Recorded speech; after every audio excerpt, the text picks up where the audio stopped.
Hey guys, welcome to this video on gait analysis and predominantly on the foot analysis as well. We've had a lot of questions coming through the studio from people who have been going to running shops and getting their gait assessed on the treadmill and then being given either a pronation shoe or a neutral shoe.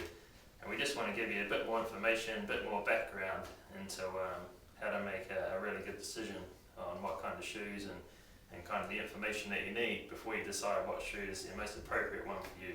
So obviously there's different shoes for different distance runners and different foot types. And what we're going to talk about in this video is the foot types. So normally when you go to a running shop, they'll get you in bare feet, they'll get you to walk on a treadmill, or they'll get you to step on and off a plate.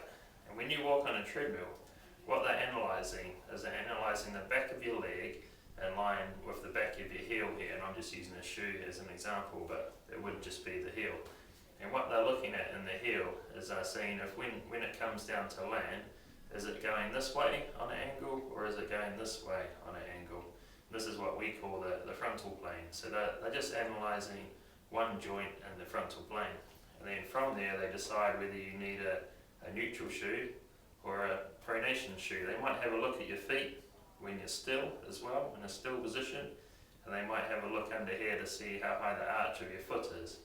But when we look at this bone in the heel bone here, it actually moves in three planes of motion.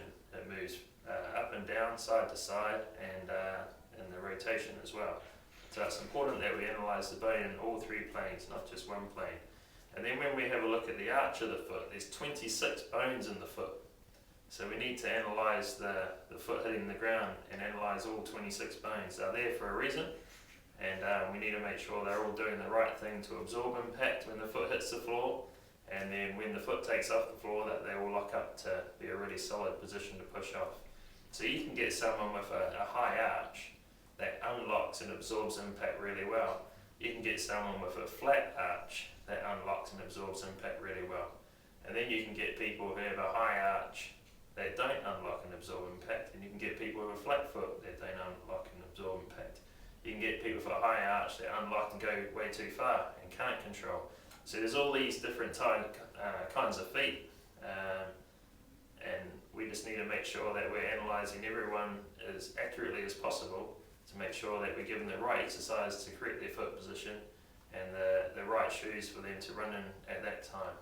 As their mechanics change and we start to change how they move and improve how they move, then we might have to change the shoes over time as well. But just simply saying this is a pronation shoe and that's a neutral shoe, that fits you, that one doesn't, it's not really good enough in our opinion. So make sure you get a really good gait analysis, a really good biomechanical assessment before you spend the money to go out and buy those shoes. So next time we're going to do a video on assessing someone practically.